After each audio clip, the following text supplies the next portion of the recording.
ऐसा बात है, बोले बहुत बड़ा घटना घट गया। तो हम वो इंजीनियर साहब को फोन किया, तो बोलता है हमको तो हमारा अंडर में तो नहीं है। हम बोले फिर भी आप कम्युनिकेट कीजिए। वो उधर कौन बना रहा है वो? ये सर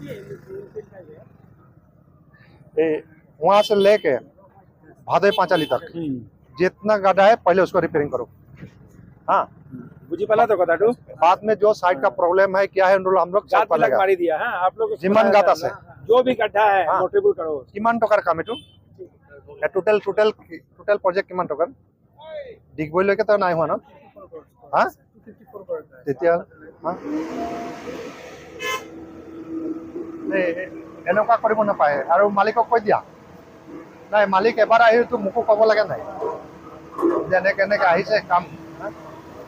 মানুহবিলাক কিমান অসুবিধা পোৱাৰ পিছত নাই এনেকে হ'লে মই একদম এছেম্বলি কমিটিত দি দিম কেছ। এই আমাৰ সিঙে জানে এটা কেছ পোৱাৰ পিছত ডিপাৰ্টমেণ্টৰ কি অৱস্থা হৈ গ'ল। আৰু মুখ্যমন্ত্ৰীয়ে ইমান আন্তৰিকতাৰে এইবিলাক আগবঢ়াইছে। আৰু নে এতিয়া তুমি চোৱা লাহোৱালৰ পৰা তিৱাৰীগোলা ৰাতি দিন কাম কৰিছে, কেনেকুৱা কাম কৰিছে।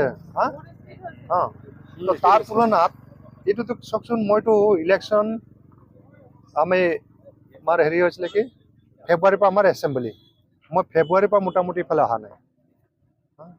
এইটো নিজে বুজি পাব লাগে। তোমাৰ মালিকক কোৱা মানে তোমালোক শুনা আমাৰ নাহৰকটীয়া দুলীয়াজান একমাত্ৰ আৰু অতি গুৰুত্বপূৰ্ণ ৰাস্তা হৈছে মাধৱপুৰ টিপলিং ৰাস্তা।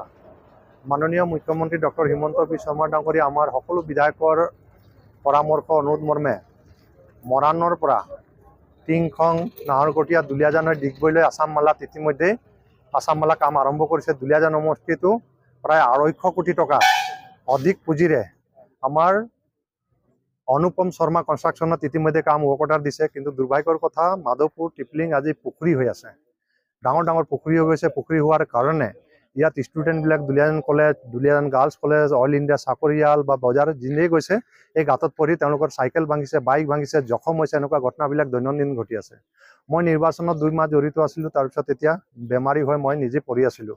কিন্তু যোৱা কেইবাদিন ধৰি যেতিয়া ইয়াৰ মানুহবিলাকৰ খবৰবিলাক পাইছোঁ, আৰু এইকাৰণে মই যোৱা ৰাতি ডিষ্ট্ৰিক্ট কমিশ্যনাৰ আৰু আমাৰ এক্সিকিউটিভ ইঞ্জিনিয়াৰক যেতিয়া গোটেই কথাখিনি ক'লোঁ, আজি কোম্পানীৰ মানুহ মাতি আনিছোঁ। আৰু ইয়াত 1 সপ্তাহৰ ভিতৰত মাধৱপুৰৰ পৰা টিপলিংলৈকে ৰাস্তা সম্পূৰ্ণ মানুহ গাড়ী চলাব পৰাকৈ ধুনীয়াকৈ পিচিং কৰিব কৈছোঁ। আৰু এতিয়া মই ইয়াত অহাৰ পিছত দেখিছোঁ যে ইয়াত তেওঁলোকে যিটো চেন কেবুল কৈ আছে, ইয়াত আচলতে ইয়াতো চেন কেবুল প্ৰপাৰ হোৱা নাই।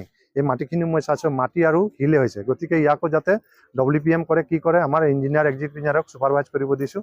আশা ৰাখিছোঁ কাম ভালকৈ কৰিব, আৰু নহ'লে এই কোম্পানীৰ বিৰুদ্ধে আমি ভৱিষ্যতে যাতে কোনো এনেকৈ কাম নাপায়, ডাঙৰ কাম নাপায়, তাৰ কাৰণে আমি কমপ্লেইন কৰিম।